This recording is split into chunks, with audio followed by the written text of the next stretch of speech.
Good afternoon, everyone. Thank you for joining us. I'm Marsha Watson, CEO of BTW and Company, and I'm excited to host this panel today titled Hindsight to Foresight, Using Past Performance to Restructure and Optimize Future Bids. We've kind of been calling it almost past performance for the future as this panel and I have been devising what it is we wanted to talk with you about today.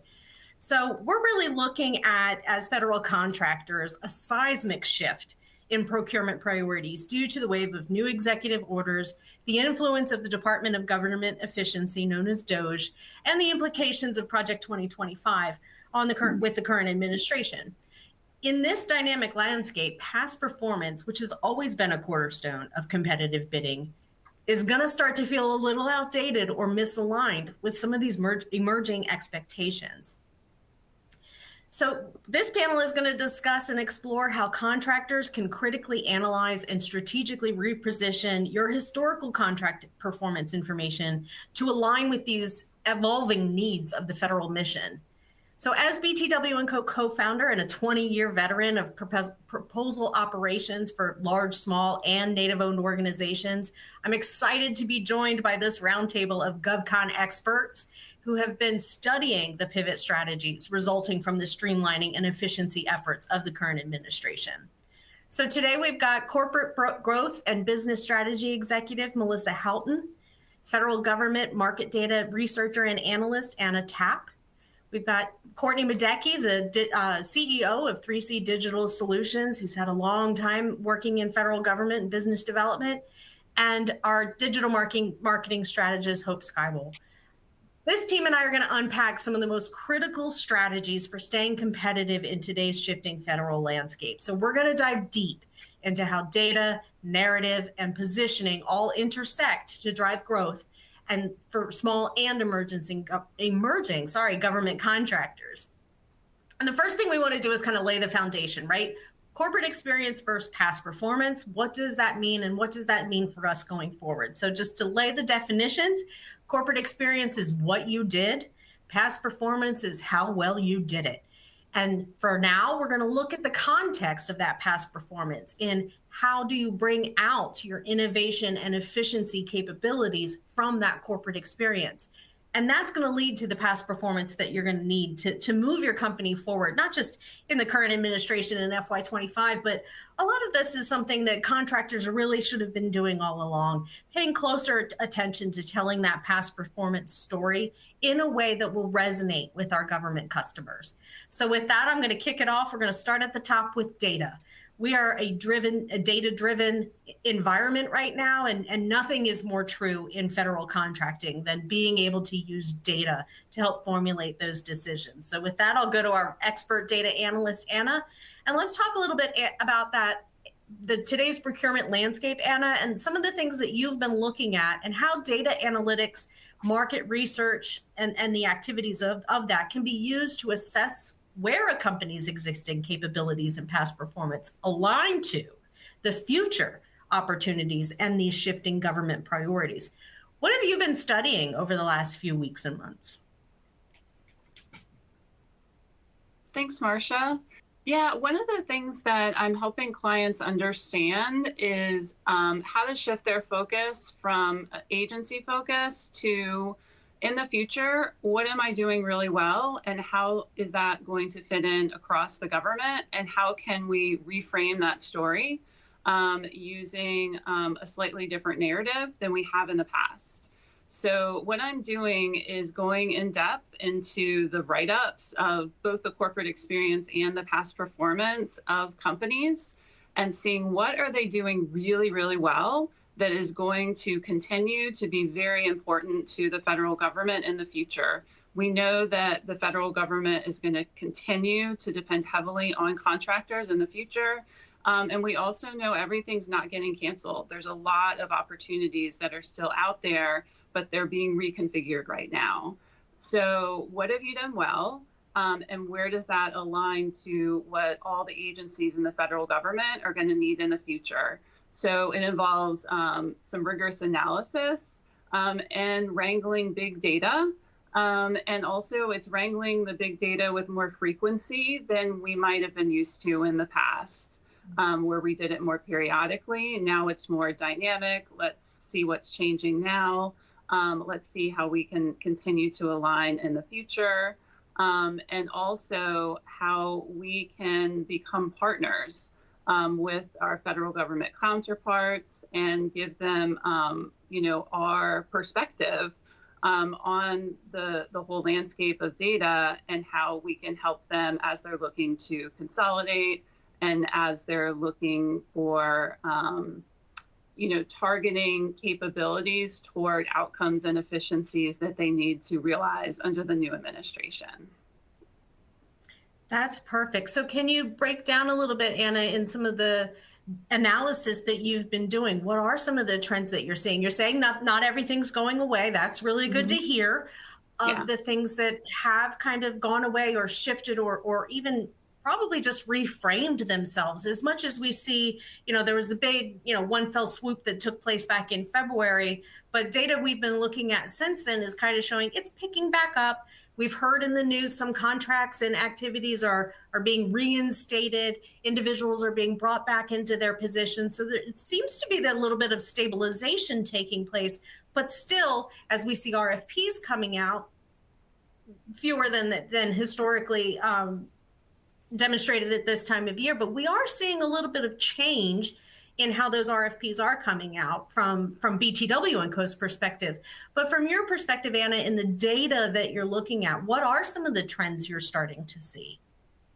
Well, I've been looking to not just in the data and what's coming out, but also what's being said in Project 2025 and in the press releases and in the executive orders, and just kind of what are those overarching trends. It's that they want to consolidate, they want to become more efficient, and that activities that might have been happening in parallel across different agencies, they're looking for ways for them to combine them, both in the procurement and the implementation. So I'm seeing all of those trends, and also the consulting services is shifting a bit. I'm sure a lot of you guys have noticed that. And I think it's going to be really important in the future to frame your consulting services that you do in terms of outcomes, in terms of why are we doing this? What type of technology modernization is this important to?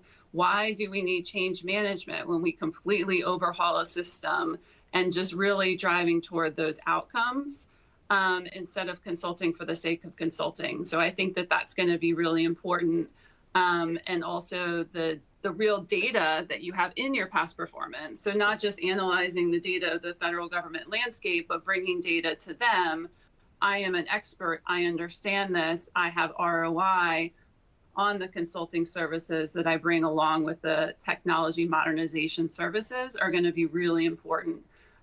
Really putting the focus around what the full package of what we're bringing to the government, especially in terms of technology, cybersecurity, AI, and all these things that are really important for the future. Yes, and that's that tie-in from experience to past performance, not just what you did, but how well did you do it. I don't think we've ever been in a take my word for it situation, but I think a lot of small businesses kind of take that approach to their past performance. Been there, done that, got the t-shirt, ready to do it again. But I think that perspective, and again, this is my opinion over the years, is we got a little lazy, I think, as contractors in pushing that trust factor forward without the evidence to indicate as such. And so even over the past few years, we've seen in past performance evaluations, please include your metrics, please include your retention statistics, please include the efficiencies gained and the innovations, not just from a CPAR's reflective perspective, but truly in what are you doing to innovate and streamline what the federal government is doing? I mean, we're all taxpayers, right? Don't we appreciate that they're going to take that, maybe not all of us are taxpayers, that they're going to take that approach with the past performance going forward. So I'm going to segue that over to Melissa and Courtney as our executors on the panel. Courtney, from a CEO perspective, what are some of the tactics that you're looking at in reflection of, the type of analytics that Anna is doing? Yeah, thanks so much. So, a lot of great points so far. I think in terms of building on the analytics, I think one of the things that's really fundamentally changing is now every company somewhat needs to be a tech company, right? And I think that's happened for a long time in some of the modern, more commercial type of entities. And so, one of the ways that I've been looking at it, and some of the folks that I work with across industry are taking a look at sort of those internal capabilities, right? What are some of the aspects of what we've done before? Anna made some really great points there. I think there's some opportunity to say, maybe I haven't done this particular innovation with this particular technology or tool set, but perhaps I have evidence, as you were just talking about, of innovating in some other fashion, right? Whether that is an organizational change, a process change, et cetera.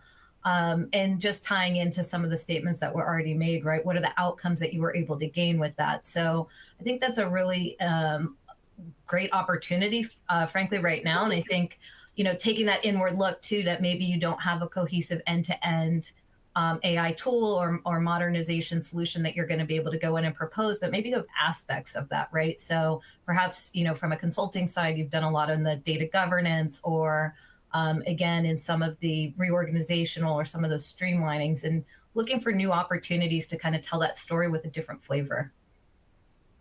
Excellent. Yeah, and that's exactly what it is, right? You can't change what you've done, but you can discuss it under a different context. It's so long as it's true, right? So Melissa, help me with that kind of perspective of, as you're looking at the past performance of an organization from a growth strategy perspective, how can you look at the broader scope of what your organization supplies in service or product to the federal government, and put a little bit of that spin on it? What are some of the strategies that you would work with clients on in helping them perceive that different way of speaking in that? Yeah, thanks, Marcia. Sometimes really, in addition to reframing your past performance, really just changing the words that you use to describe it in more modern terminology. And in the case of the current market, that would be efficiency and innovation. I've had some success in the past looking across the organization at past performance and connecting the dots where previously we hadn't done that, where you take a look at one particular bit of past performance plus something else in the same or a different sector, and you end up with a whole that is greater than the sum of its parts. For instance, there was years ago an effort where the company that I was with provided a lot of financial insight into how the money was spent restoring after a hurricane, and that ended up saving a lot of funds to be used for additional recovery. And so that, combined with some other work with refugees, turned into an offering that we were able to provide more broadly across the federal government. Now, neither one of those examples would be as popular today with the current market, but looking at individual pieces of past performance that you can stitch together, introducing sometimes siloed organizations to one another to create an offering, can be a very powerful way of providing your existing past performance and capabilities in new language. That is perfect. And of course, that's going to throw us over to Hope, our marketing expert, in how do we reframe from that government audience perspective? What is it that they want to hear? And how do we make sure we're telling it in a way that's going to bring their attention to us?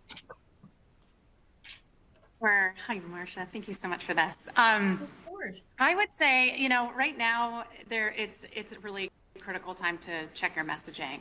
And ensure, as everyone has already kind of alluded to, really making sure that all your narratives, whether it's past performance, your CAPE statement, or even your website copy, make sure that your solutions and your capabilities are aligned to the new administration's priorities and objectives. And that means reframing, as everyone has kind of alluded to, reframing with the language of efficiency, value, and ROI.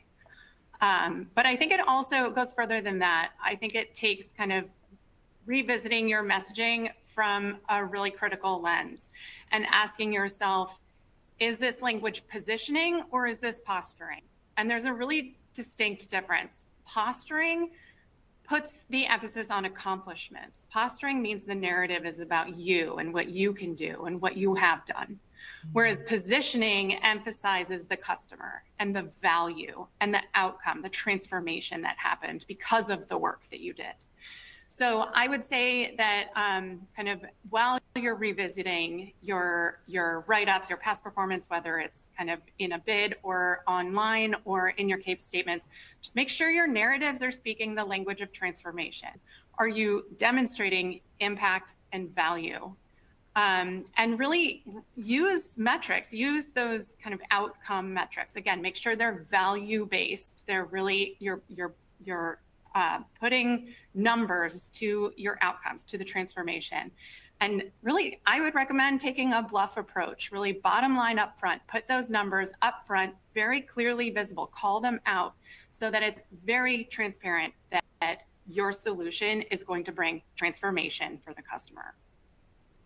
That's fantastic. So, and help me kind of demonstrate the importance of, it's not just about what you're writing in your proposals, it's your entire branding approach that customers might need to refocus on. So what I'm thinking of is, small business who have leaned on their HubZone status or their 8A certification status, women-owned small businesses. These things, though they are wonderful and they serve a great purpose, they're less of the priority because the government has decreased subcontracting standards back down to the regulatory level. So if we take those things away as being our discriminators, what do we need to do in their place?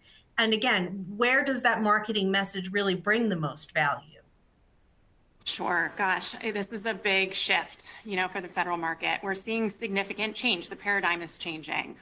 Whereas once those set-aside designations were the key discriminator and they precluded the need for federal contractors to really get smart or real about their brand, now is the time to get crystal clear with your brand. And that means getting really clear about your value proposition.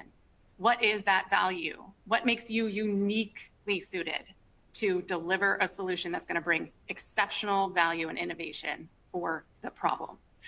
And also, I would suggest now's the time to niche down and really kind of become really focused in what you are positioning to do. You be a specialist, not a generalist, and really kind of take that specialist lens to, again, kind of tighten up your messaging and position yourself as an authority that's going to deliver on the vision for new modern government. And again, remember that question, am I positioning or am I posturing? Don't make it about what you do or what you can do or what you've done in the past. Really make it forward focused about the transformation and about the value that you're going to deliver for the customer. That's brilliant. Sorry, go ahead. No, I'm just complimenting you. Keep going. Well, I think now too is the time. Again, the paradigm is shifting in the federal market, and so now it's time to kind of adopt some of the proven commercial strategies in the government space, and really adopt a true kind of a demand strategy. So that means getting serious about your marketing architecture. Are your materials effective? Are they aligned to the new agenda? Are they compliant? Is your website ancient? Is it something that your neighbor's cousin did kind of 5 years ago? Or is it SEO enabled and can it do a lot of that heavy lifting for you? Do you have a lead generation strategy and is it automated? I mean, these are all proven strategies in the commercial space that are often overlooked or kind of brushed off in the government contracting space because that's not how GovCon typically has worked. And now is the time to start adopting those strategies and getting smart in applying them even for the 8A small set aside designations, those are now not the ticket. So it's time to adapt and adopt proven methodologies. Yeah, I appreciate that. And I'll throw in there too. I think that we're in a generational shift. I did a Visible Thread podcast just last year on, we're generationally changing. A lot of folks who, took the fork in the road were on their way to retirement anyway. And a lot of, the next generation is coming into the workforce, and they are a digital generation.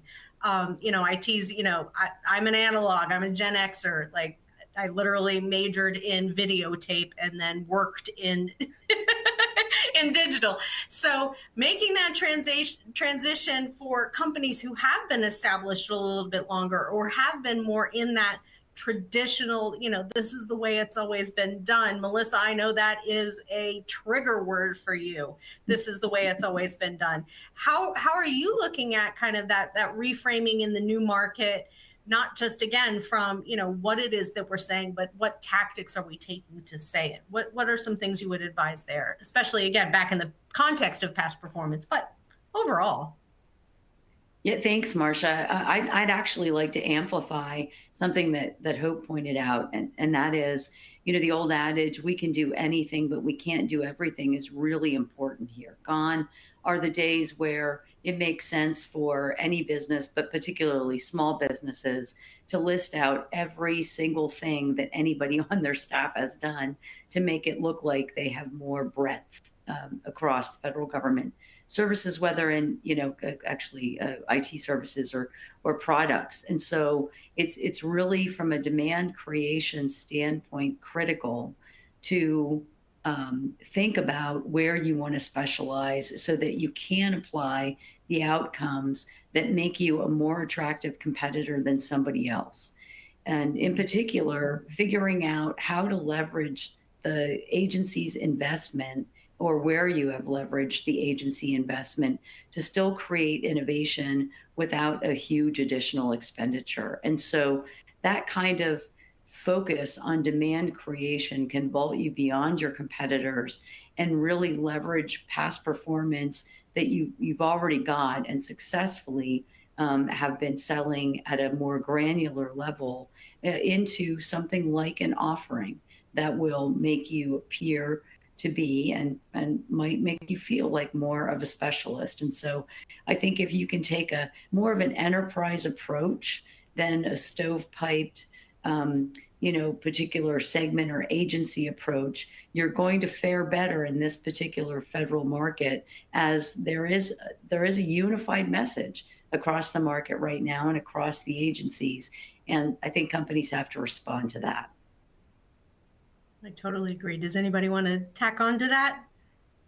Yeah, I'd love to just add to the conversation, echoing some of those points. I think it's always been a bit important to niche down, but I think, to some of the other comments, I think some small specifically have been able to sort of survive without that. But I definitely agree. And, to that end, I think leveraging your existing past performances and highlighting the outcomes, but not just the outcomes, but what you can do uniquely, whether it's specific people you have in-house, specific process.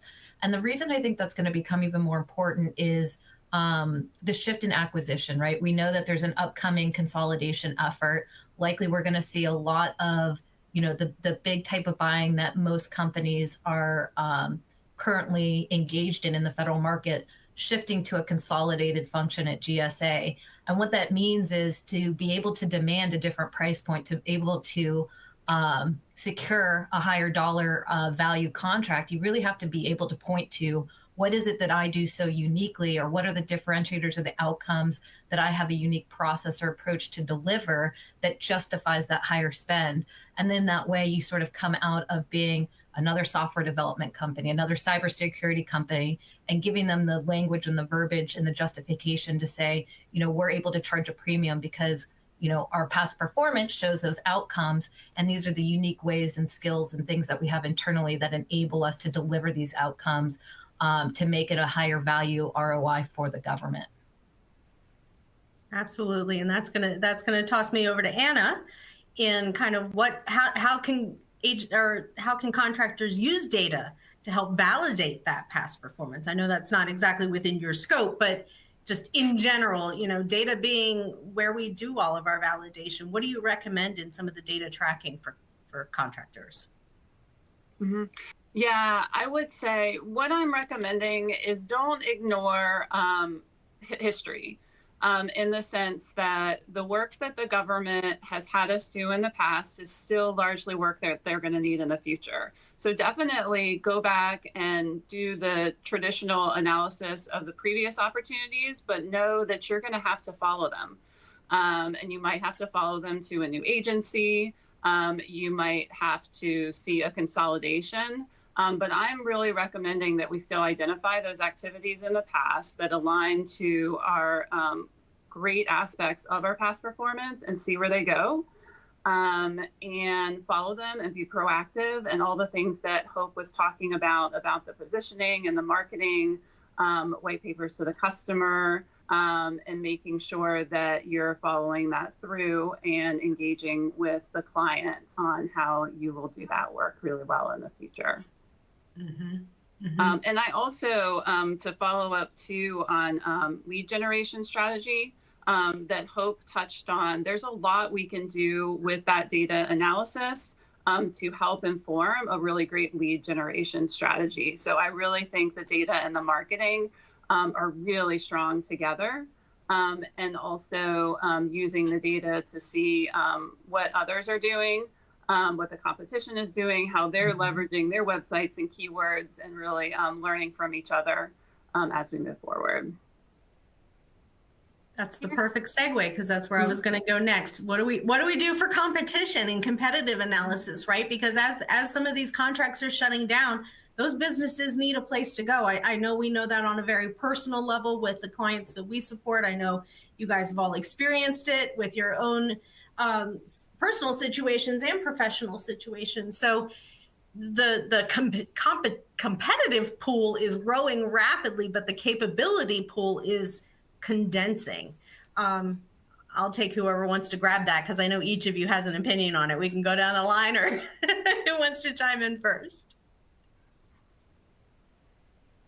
Yeah, All right, I'll go Melissa? ahead. I knew it. Yeah, I'll jump on the grenade. Thank you. Yeah, so you're right. There's more competitors than ever, particularly with people leaving the government and joining some of our previous frenemies who we've teamed with in the past, even if their capabilities are the same. And so that means it's incumbent upon us from that demand creation standpoint to take a look at what we think the government is going to be buying next. So they've been pretty upfront about it. They've kept pretty true to their word. And so laying out an actual strategy for what you want to pursue and sticking with that strategy and not diverging from that strategy within this current marketplace will definitely make sure that you are able to take advantage of your past performance effectively, and any additional folks who have those capabilities who are now flooding the job market and might be able to help you get those contracts. So while many of our customers have left or taken the fork, or some of the agencies that we've supported for many years have an uncertain future, I think really listening to what the current federal government marketplace is buying, where they're spending their money, IT, innovation, and making sure that you're capturing all of your capabilities underneath those particular categories will make you more competitive in the long run, and able to endure the reduction in overall capabilities in the market while being more competitive. Mm-hmm. I'm sure somebody else would like to jump in. I'll take it. I'll jump in. Thank you.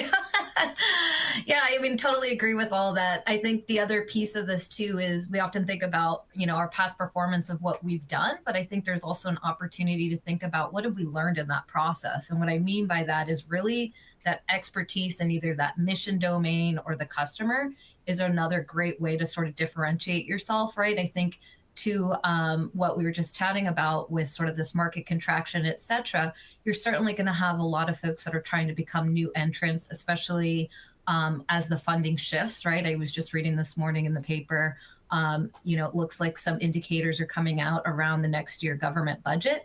And certainly a big shift for those health and civilian agencies, right? So I think you're going to see a lot of those organizations that have historically sold to those customer bases really looking at how do I move into these higher funded agencies and organizations. And I think there's a huge opportunity there to think about sort of what are the same problems they're trying to solve, right? In the healthcare space, maybe we're looking at things like beneficiaries or clinical providers or pharmaceutical regulation. You'd be surprised when you start peeling back the layers of some of these other agencies that maybe don't sound on paper like they have some of those needs or those requirements, but often they do. So there can be another opportunity there to sort of compete in the market by showing how that past performance and experience, understanding a specific mission area or subject matter expertise can bring that additional value and sort of cross-pollinate into new agencies and new organizations as you kind of follow the funding priorities. Absolutely. Hope any punctuation? Sure, just to punctuate the point. I mean, like Anna said, data and marketing are just, a match made in heaven. There's so much that they can do. These sides of the coin can kind of work together to do. And in terms of the marketing side, kind of getting smart, again, adopting commercial strategies to get smart about who is the competition, who is there out there in the playing field, what does it look like, who are you bumping up against, and really understanding how are they positioning. There are great tools out there to kind of understand who owns certain keywords and certain search terms, and that really, you can see competitors really kind of leveraging SEO, leveraging keywords in their materials, whether it's their website, their blog posts, things that are out there in the kind of internet space. You can see how certain companies are leveraging topic areas and positioning on them and gaining market share, at least in search terms. So I think even going beyond just understanding the kind of the space around certain opportunities that you might be in pursuit of, I think it's also important to understand the landscape and the playing field that you're playing in, and understanding who exactly are you, rubbing shoulders against in this space, and understanding how they're leveraging their content to kind of gain a strategic position. So I'll just kind of add that. I know it's not directly relevant to past performance, but I think it is interesting to kind of, while we're talking about messaging and data and the competition and kind of positioning to be competitive, there's also, it's in more than just bits. It's also kind of in the marketing space. I agree. And sorry. I'll tag a thought and then Melissa go with it. I think that past performance is highly relevant in marketing, because what better way than to publish a new case study of an outcome of an existing contract that had nothing to do with innovation, but that you innovated nonetheless. I think that's an even better story to tell than when the government asks you to innovate for them, because I think that takes us back to that conversation we started with the consulting firms that are having so much trouble justifying their existence. I mean, we're a consulting firm, but my goal is to, when we come into a new client, get them where they need to be, hand over their responsibilities, and bring on another client. So I think there's great potential there for reflective case studies. Melissa, did you want to take that road, or were you heading down in a different direction? Well, I think I was going to add a point that, that does amplify that, which is, doing the gap analysis that Hope mentioned, in terms of what your skills really are, is critical, and something that we don't talk about enough. Being very honest about what capabilities your past performance encompasses, and being able to fill the gaps early on in your strategy development, as opposed to waiting until an opportunity drops and you're trying to write to your past performance. I think thinking about that in your marketing, in your competitive analysis, and in the story that you want to tell to your customers about your company at a more strategic level is critical. Unfortunately, it's been a very common exercise to wait until the last minute to tell an individual story about your past performance instead of about your company in an individual bid. And that has really not worked very well, particularly when they're looking at the delta between your corporate experience and your past performances. It really does make the gaps a lot more visible. And so, to Hope's point, making that all part of your marketing, rebranding, and to your point, Marcia, it really does make a huge difference in moving that needle if you can do that upfront and be very honest about your past performance and your gaps in the beginning. Yeah, absolutely. I want to hit one more topic, but I want to let the audience know we'll save some time for questions. If you want to feed any questions into the Q&A, please do, so that we can continue to keep this conversation going. So we'll set aside some time, but I want to actually talk about the English language that we're using as part of this. From a data perspective, we can track what words mean the most to the government, and words mean a lot to the government right now. From a capabilities perspective, from that spin perspective, from the marketing perspective. We know that the first blush of what the government did in evaluating contracts, well, we can assume anyway, they ran them through AI and they had a keyword list. And if the contract had a keyword on it, it got cut.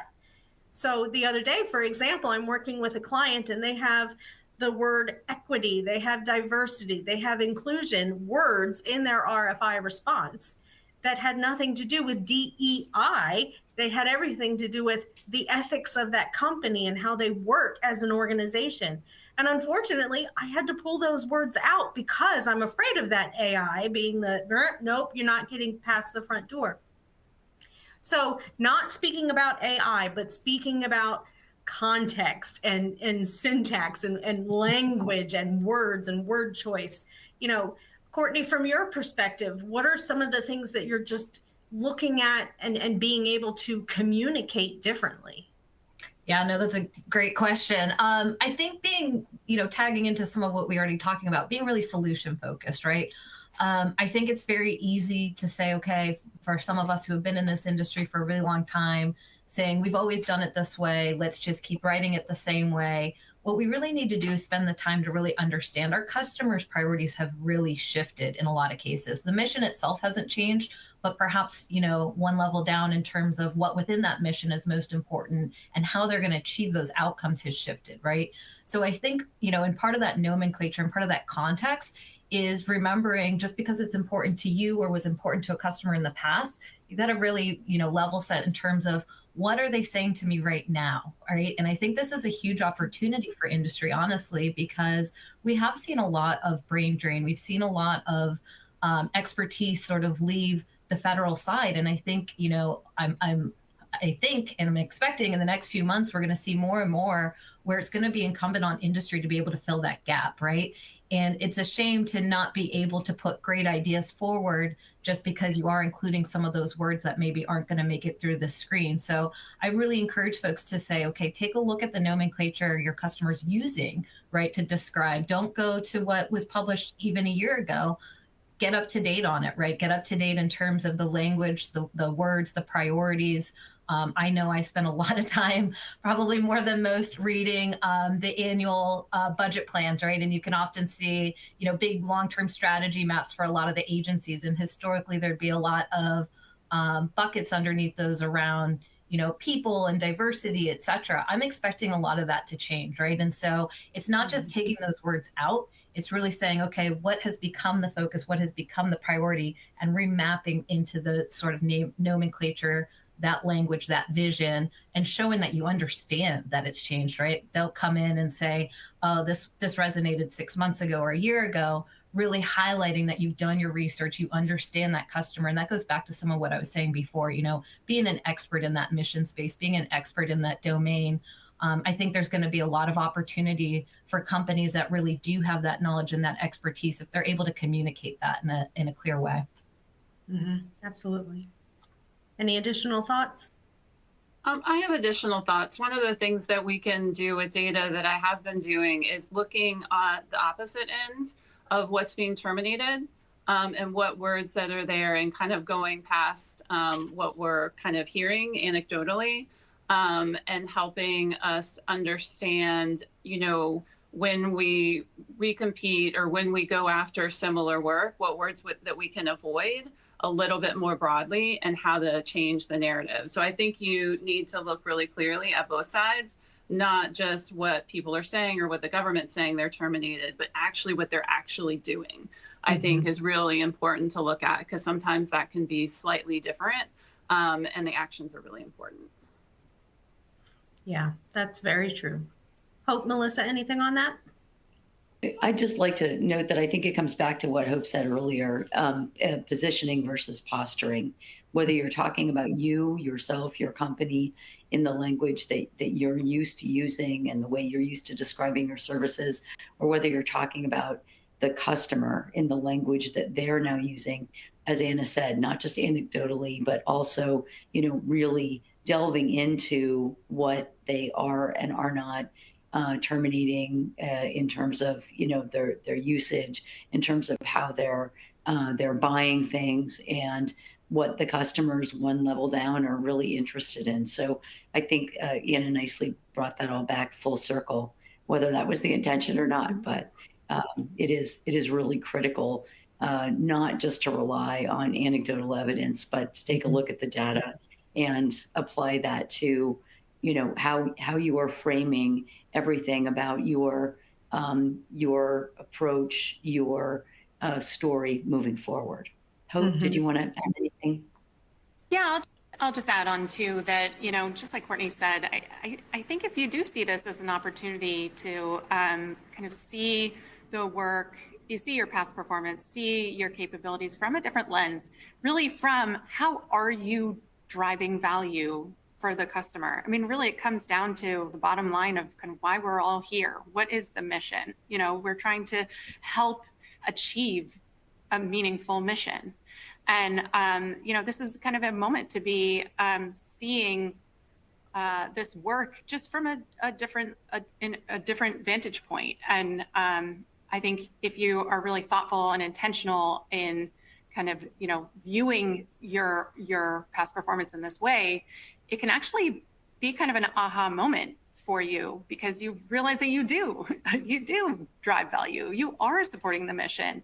And that can be really, valuable just from a reinforcing standpoint too. So I like the idea of kind of seeing this as an opportunity to kind of just come back around and revisit, how your approach to this work.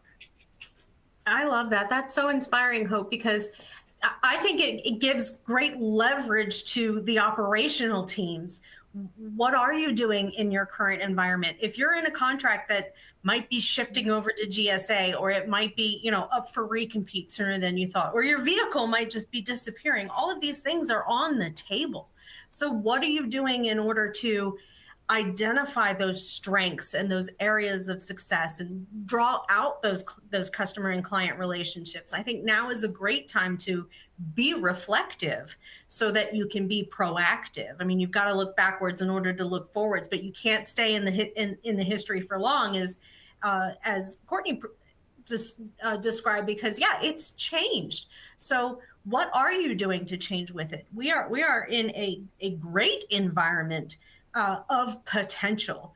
I think that the more that we can demonstrate in facts, in actuals, in metrics and KPIs and all of the terminologies in the actual proof points, because I think too, again, there's a lot of ways to shortcut this activity, but I think we're demonstrating, just as part of this panel, if not across industry, that the best practices of knowing your customer, knowing your competition, and knowing your capabilities, they've probably been short-sighted over the last, I don't know, maybe decade. It seems like it's fallen off. And to re-emphasize those three things from the value of an American citizen doing what is the right thing to do for our country and being able to support our government to maintain what needs to be done. So long as we have the facts to demonstrate that we have the answer, then the answer is going to be the right answer. And I think that it is really up to the contracting world to demonstrate that. We have been doing a good job for the federal government. It is hard to combat that with what, the talking heads in the news are saying, but we have been doing a very good job for our federal government. Can we do better? Always, always. So let's get off our laurels. Let's get off the, we're good at this. We've been doing this a long time. And let's take it back to the fundamentals. Understand what it is that you're offering to the client, understand that they're interested in it, and recognize if you are actually the best provider of that service. And if you're not, up your game or play it differently, right? So that was kind of a little too preachy, but it brings us all back together that at the end of the day, federal government contracting hasn't changed. How they're purchasing hasn't changed.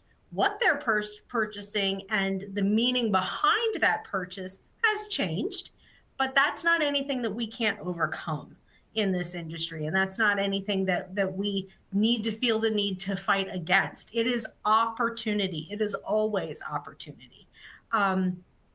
So land of the free, home of the brave, all that stuff. But let's wrap down into kind of your takeaways from this conversation, and then we'll open the line up. I don't see any questions posted, so now's your time if you've been thinking of anything to ask this amazing panel.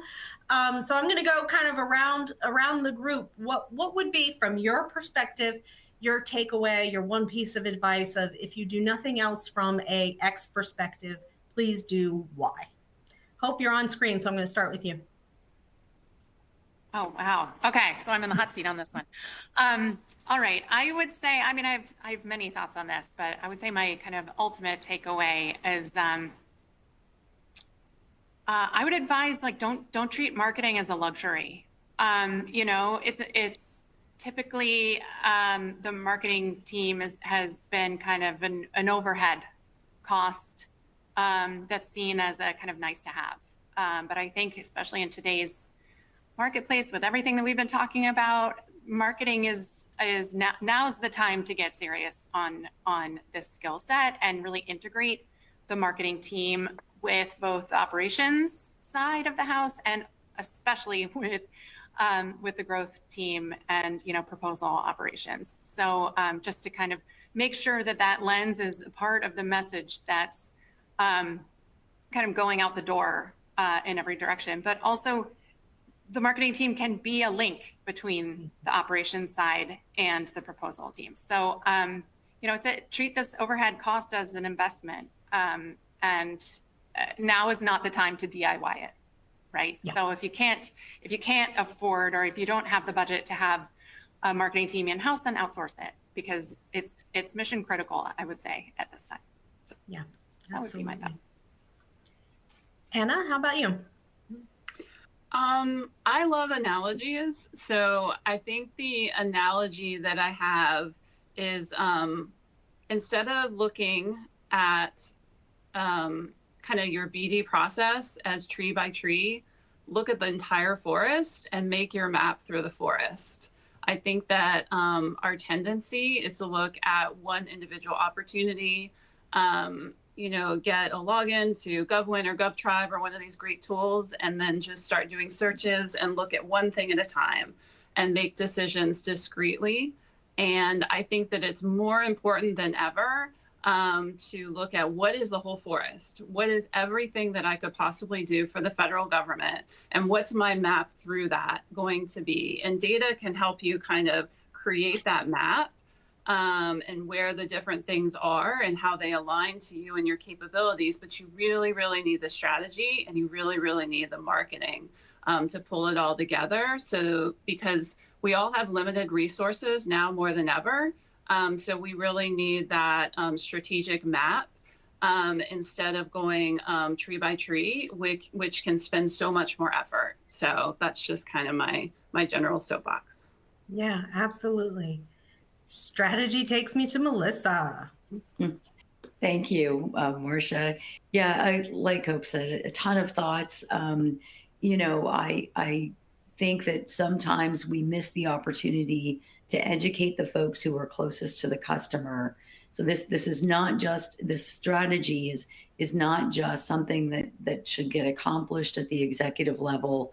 We really need to make sure we're pushing the messaging down so that what we can accomplish and what we have accomplished from a past performance perspective is understood, but that strategically the story that we're telling about what we can accomplish and how we move forward into the forest, as Anna pointed out, on a campaign to enhance our capabilities and take on new customers really needs to be a consolidated effort where the executives that are making those strategy decisions really do push them down to the folks who are working with the customers and can message appropriately. And so don't miss the opportunity to take advantage of that resource that is your front line of marketing and growth to your customers,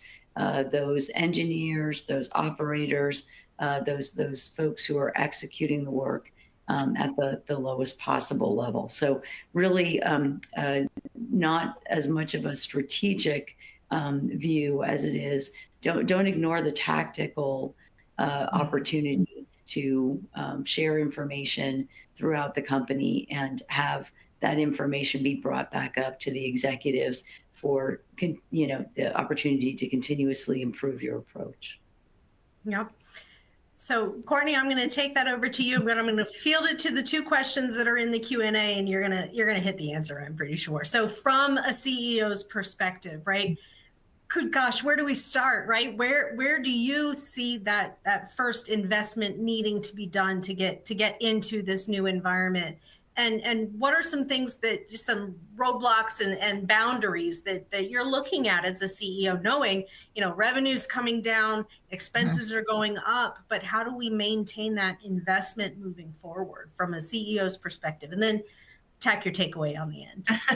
Well, they kind of all go together. So, I think from my perspective, just to answer that question, your investment, the best money I think in general you can usually spend, but especially right now, is getting in front of your customer, right? And spending time with your customer. I think, it's very easy to get comfortable, as somebody was saying early, going in and searching GovCon or some of these other tools, or going to forecasts. We know a lot of the forecasts right now are outdated.